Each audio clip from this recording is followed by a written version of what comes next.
Dakeho! I'm Eric. And I'm Kim. And on today's video, we're going to talk about how we met and what it's like to date a foreigner.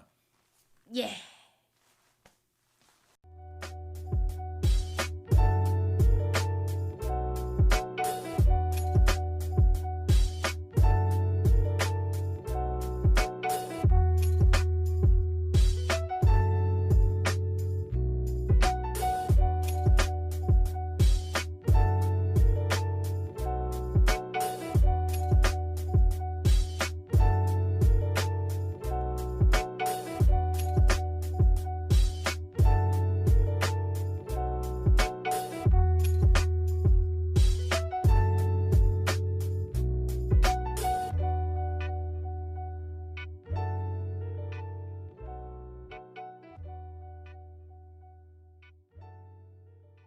I guess a good place to start would be that we're a Tinder couple. We did meet on Tinder. I don't know how many successful couples Tinder really makes, or if other people are on there for other reasons.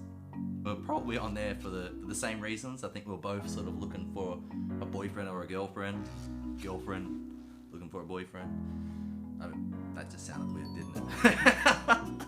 Now, our first date, so I just got really busy. I had to cancel our first date. I felt horrible for it, and I felt like being the first Australian that she was ever going to go out with, the first Australian that she was ever going to really date, I definitely felt like I had to be on my A game. I wanted to set a good impression for us Australians out there in the dating world. But luckily, yeah, we rescheduled our first date after cancelling that because of my busy schedule.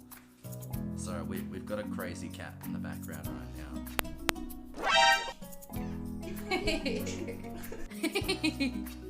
But I was definitely very nervous, I think, going into our first date. She kept telling me, my English is poor, I can't speak English, and I was like, yeah, you're texting me, you're talking to me right now, come on, like, how bad is your English really? It's very bad.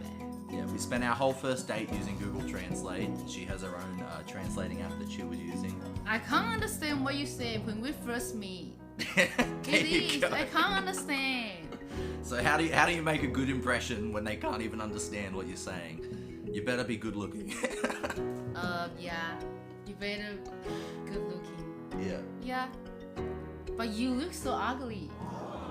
And this is my wife, guys. But I don't know. I think the first date was very cute. I held her hand. We went to the pub, which I guess is a very Australian place to take your first date. But I figured it was a good open setting. We could have a beer or two. Now Kim doesn't drink, by the way. I'm never drinking. First time I made her drink. I can't drinking. Yeah. First time I made her drink, she passed out in 30 minutes. Yeah. I had to put her to bed. But that night she decided she'd have a beer, an Australian beer. So That is Heineken. okay, maybe I'm not gonna say Australian beer because I'll use Australian telling me Heineken's not Australian. I remember it's Heineken. There you go. So she had a Heineken. I had a. You also drink Heineken. No, I didn't drink a Heineken. No way. I drank an extra dry. Okay. Yeah, it was definitely extra dry. I'm an extra dry man. Oh.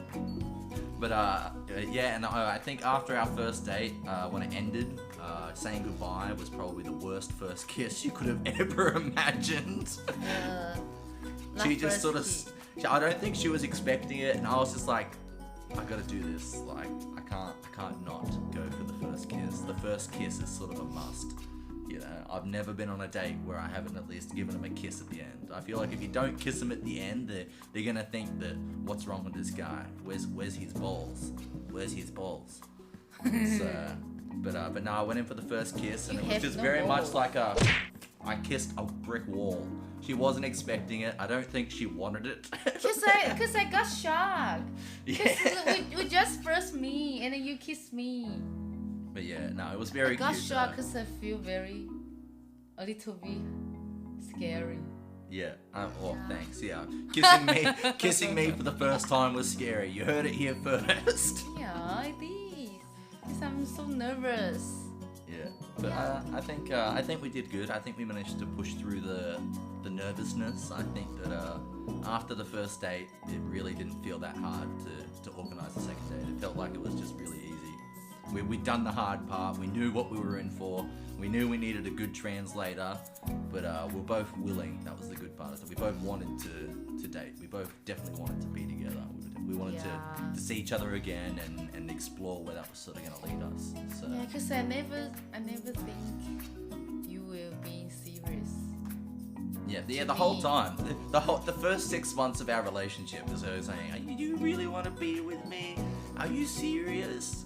Yeah. Why you want to date me? I can't speak English." Yeah, that exactly the very weird. Because I can't speak perfect English, and then I'm a Taiwanese, and then yeah, I don't know why you will.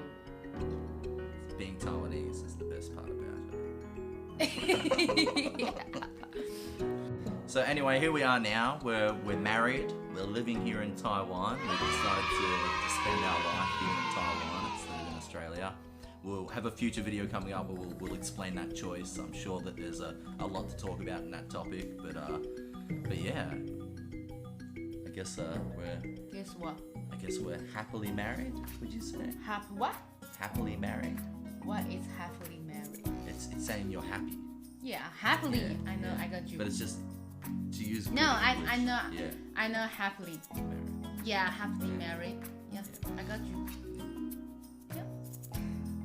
Very So, happily. but yeah, as you can see, her English isn't as great as Yeah. mine. Sometimes I do say some pretty difficult words for her to understand. Oh, but your Chinese also very poor. My Chinese is beast. How to say I want 5 pieces dumpling? Oh, she had to pick a hard one, didn't she? Yeah. Cause I say your Chinese is very poor. No.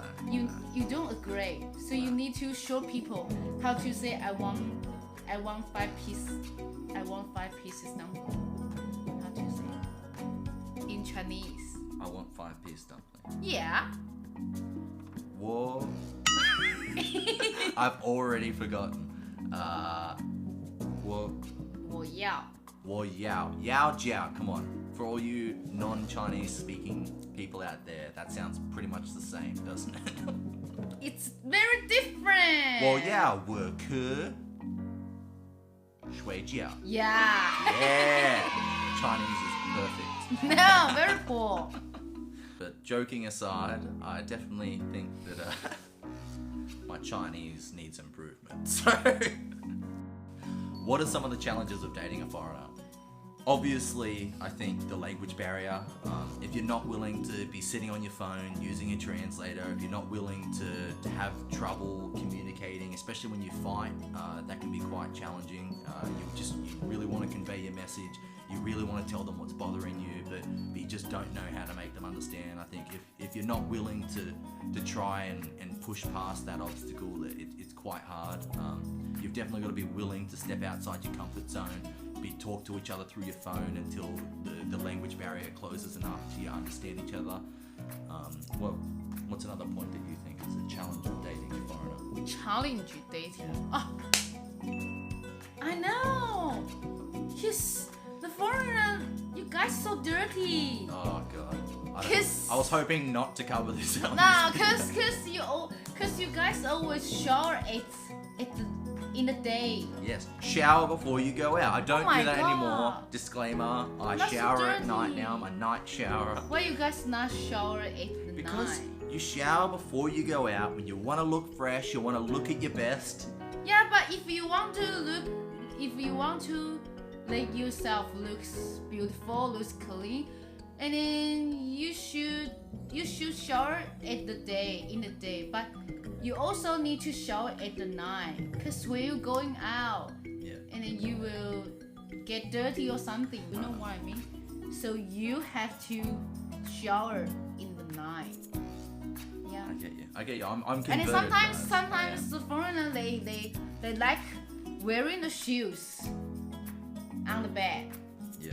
Not so gross. On the bed. Okay, that's rare. Let me just say right now, Oh it my is God. rare. But it's not all of my rare. friends have done it. All my family, everyone has done it. I've seen everyone in Australia at some point put shoes on the bed, and that is a big no-no in Taiwan. That is not rare. Yeah. So I guess what she's trying to say is you have to be willing to change or accept that there's gonna be parts I think about that them. is dating dating with foreigner, the challenge is accepting how dirty they might look to you. Dirty, yeah. Because Asian, we like being clean. Asians are clean. Yeah. Australians are dirty. Yeah, it is. I just tell everyone the truth. Yeah, but yeah, I guess there's definitely culture differences. Sometimes they're gonna do things that you don't like. Sometimes they will surprise you, I guess, with some of the things they might do, and to them it might seem totally normal, but to you, you might be sitting there thinking, "Are you crazy? You wear shoes in the house? You don't shower before going to bed?" Yeah. So, but outside of that, guys, I think dating a foreigner is more rewarding as well. And I've been in enough relationships to know that this is probably the most rewarding relationship I've ever been in. When we do something and we manage to get past that trouble or get past that obstacle, I think that there's no greater feeling. And you feel closer, you do. Every day is exciting, you're learning new things, and you're always overcoming new barriers and new obstacles. So I think it's probably one of the most rewarding type of relationships to be in. So I definitely feel like I'm happier than I've ever been. Obviously I'm married, I wouldn't be married if I wasn't happy. But yeah, I think the reward is far greater than. But I'm very unhappy married with you.